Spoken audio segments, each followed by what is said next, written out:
Hi chemistry people, welcome to our next experiment. What I'm going to do today is I'm going to test a range of different indicators in a series of solutions of pHs 1 through 14, just so we can see the range of colours that we see over that pH range. To do this, I'll need to do this experiment in a couple of steps. Step 1, from my strong acid and strong base solutions, I need to dilute those down from pH 1 and pH 14 down to 7 in the middle. Then in part 2, I'm going to rack up using my micro test tubes, the same ones I used for equilibrium if you've seen that video. I am going to rack up test tubes so we can see side by side the rainbow of colour for each of the indicators. So I have 6 indicators, including the beetroot one that I made in my last experiment video. Then in our final step, I am going to use a pH sensor, so the same pH sensor I used in the HL experiment video, to find the actual pHs. So I am assuming that the pH that is in my bottle of hydrochloric acid is exactly what it says on the tin. However, for reasons that we will get into as we talk in class, it doesn't always quite work out that way. So I'm going to pause my video now, get some gloves on, get some beakers out, and then I'll show you how to do a serial dilution. See you in a minute. Okay, so let's start by doing a serial dilution. You can see I've labelled my beakers here. So for a serial dilution, it is one dilution after another, after another. So just getting my gloves on. I've got my hydrochloric acid here, I've got my DI here. So to do a serial dilution, I start with my full solution, and that is just going into my beaker. Now, sorry, let me just pop that out of the way so you can see. So for my next dilution, what I do is I am going to make up 80 CM3. So I'm making up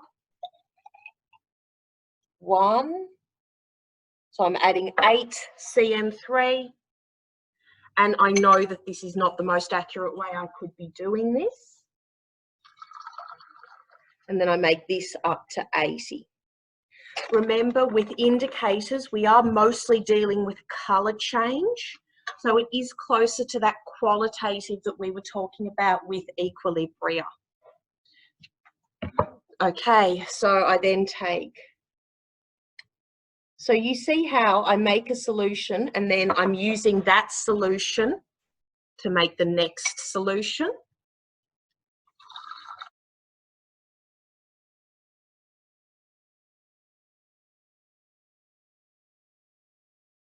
For this last one, I'm just going to use my deionized water for my pH 7. All right.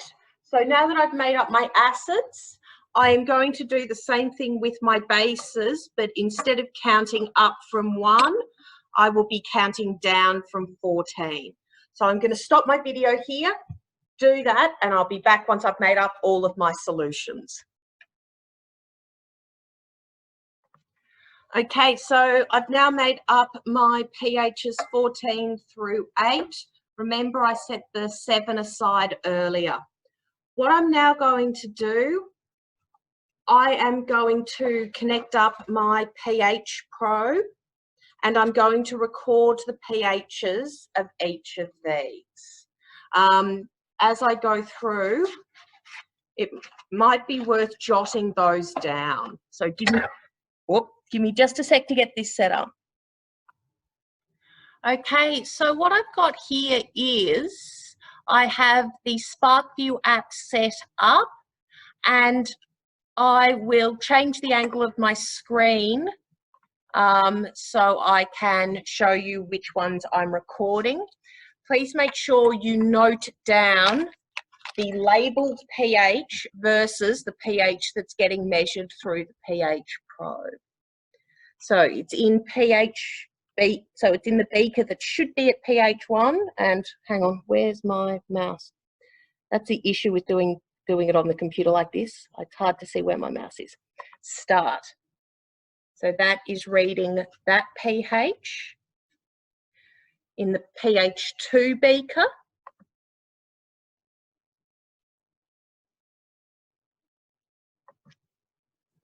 In the pH 3 beaker. These are out. In the pH 4 beaker.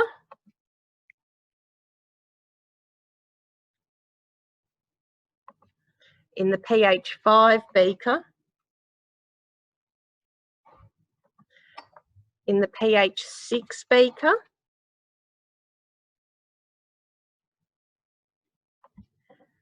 And in the pH 7 beaker. And that's why it's out.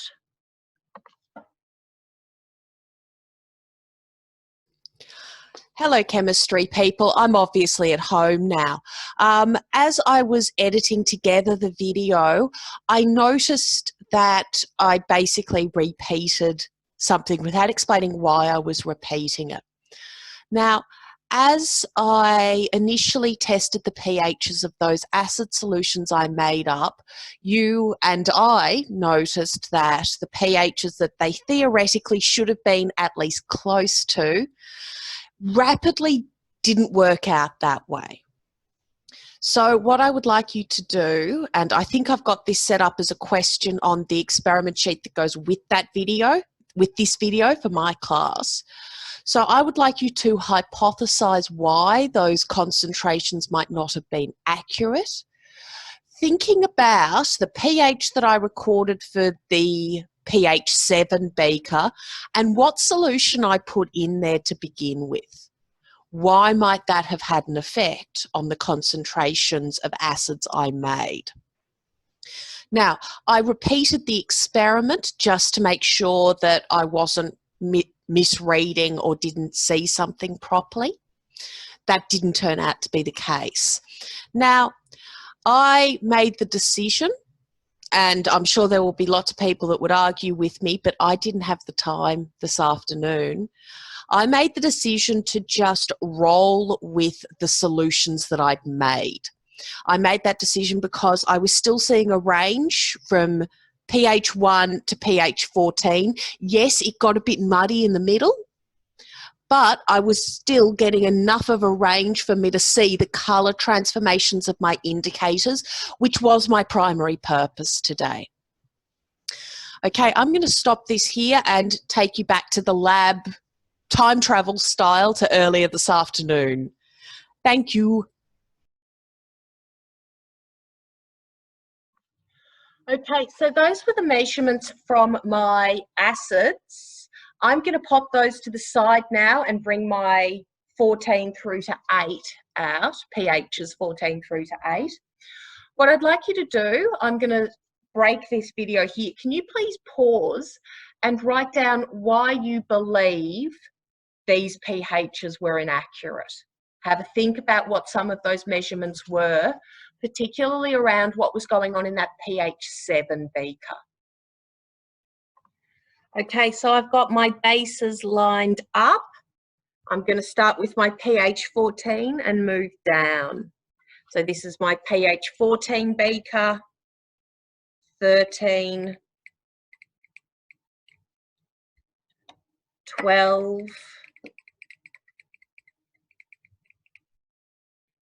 11, 10,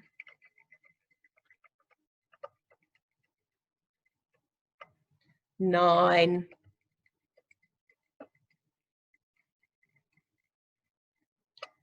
and 8.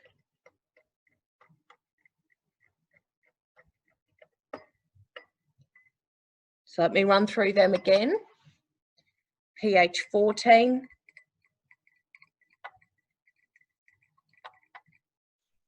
pH 13, pH 12, pH 11, 10, 9, and 8.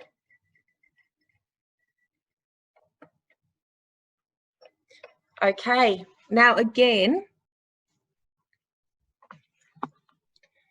those pHs aren't terribly close to what I originally said on the beakers, even though, I mean, I made them up fairly roughly, but what's more important for me is that I've got a trend. I have a range of pHs from the very, very high through to the very, very low that I can use to test my different indicators. So I'm going to pause my video again, grab my first indicator and line up some semi-micro test tubes so I can dispense out my different pH solutions. Give us a tick. Okay, so this is how I've got my bench set up. I have my pH beakers in order, each with their own droppers. And what I'm going to do is I'm going to dispense, can you see that test tube wrap? Ish. I'm going to dispense about half of one of these semi-micros of each of these pHs into these test tubes. I'm not going to repeat this shot again. That yellow tub is just over there for me to put dirty glassware into once I've used it. So when we cut back, it's going to be a much closer shot of all of my different solutions. And then we're going to test each of our indicators. So give me just 1 second. Okay, so my apologies for the slightly awkward angle, but I've got here micro test tubes of pHs 1 to 7 in this rack, and then a repeat of 7 through to 14 in this rack. So I'm going to start with an indicator that you've probably seen before, and that is universal indicator. So this is, it's called universal indicator because it is a bunch of different chemicals all mixed in together. And when you add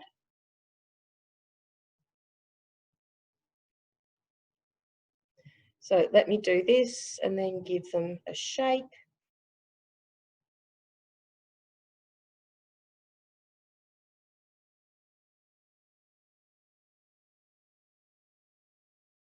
So with universal indicator, and let me get my arms out of the way so you can see through, I start with red, move through into orange, then between green and orange, there's a yellow colour, which seems to be sort of lost in here somewhere.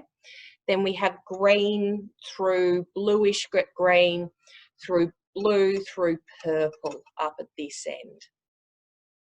Now, as I said, I suspect that there might be something on the lid of that bottle or some other contamination, because it should turn green at this pH 7 range. Now, if I'm remembering the pHs we recorded correctly, we didn't actually have a pH 7 with our deionized water. I need to get that filter checked. But we've got this rainbow. Now, just like when I did the equilibrium pracs, I'm going to apologise at this point for anybody who's colourblind, because they won't necessarily be able to see the same rainbow of colours as we do on a genetic level. That is one of the big downsides of this type of indicator, and why a lot of the time we would prefer to use a data logger, because it's a much less ambiguous way of communicating that information. I am going to pause my video now, reset. When I come back, I will have another set of my test tubes, and I'm going to use my next indicator. Sorry, I forgot to do a second 7 test tube. So I've got 1 to 7 8 to 14. Now, the second indicator I'm going to try is methyl red. Now, as you can see, it is quite a bright red colour. And we'll see what happens to this colour when we put it in our different solutions. Let me get this open.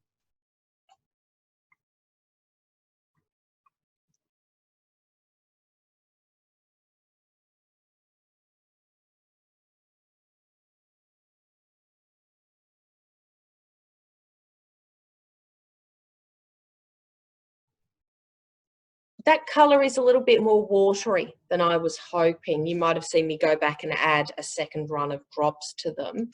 But you should hopefully be able to see that we start with a pinkish red, then we've got an orange, and then we go into a yellow.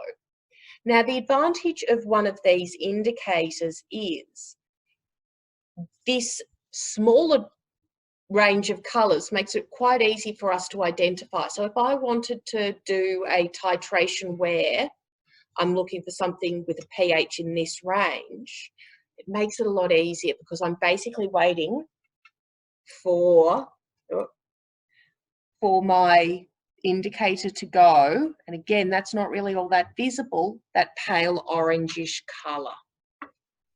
Okay, pause, reset, indicator 3. So again, 1 to 7, 8 to 14, and we've got phenol red this time. So it looks quite similar to our methyl red, but we'll see what happens when it comes to the colour change.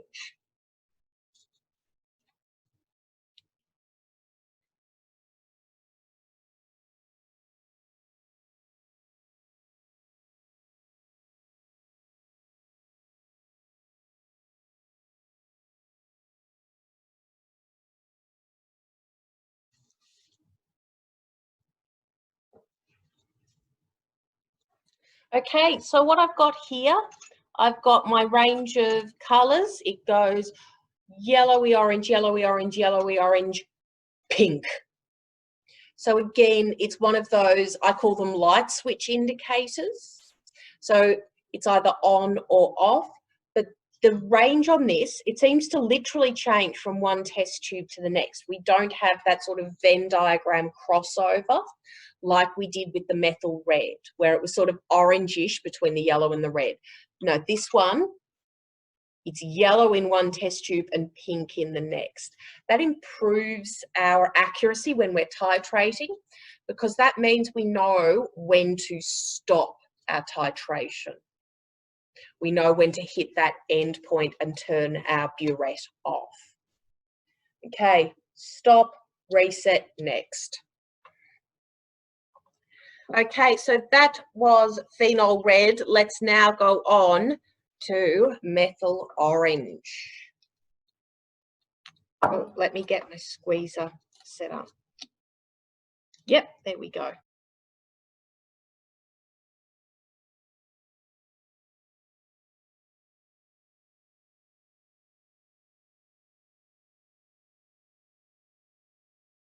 Okay, so what I've got here is I've got a pretty smooth gradient from red through to orange, maybe tipping over into yellow at 14, but it's quite a smooth gradient. And I know this from experience, if I'm looking for something in a very narrow pH range down here, this discrimination between red and orange can be quite powerful. It's obviously not going to be very good up here. It's not going to tell a pH 10, 11, 12 apart. Its discrimination is down here at the pH sort of 4-ish range. Okay, so I've got 3 more indicators left. Let's keep going. Okay, so our next indicator is one that if you haven't used it before, you probably will soon. It's called phenylphthalene. It's got a weird PHT thing in it that I'm not quite sure how to pronounce it, so I just go with sort of a vague th sound. And let's just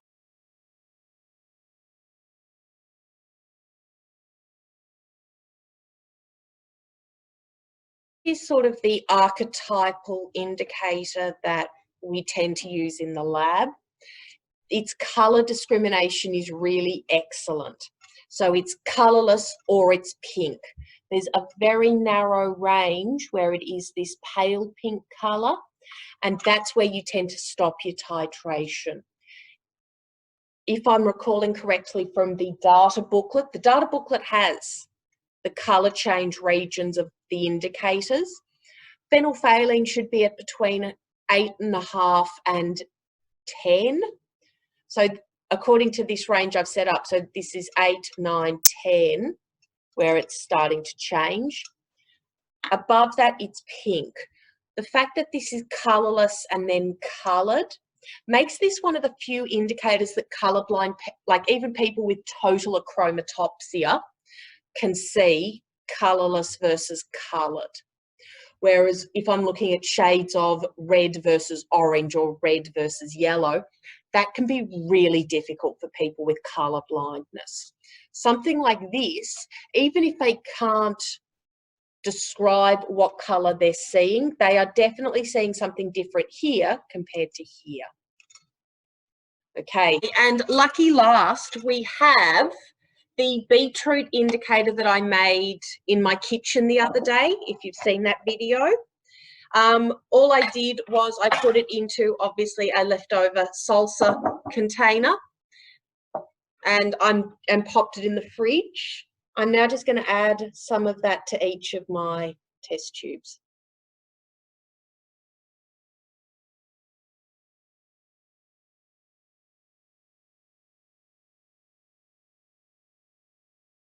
So what we've got here is we've got red, red, red, red, red.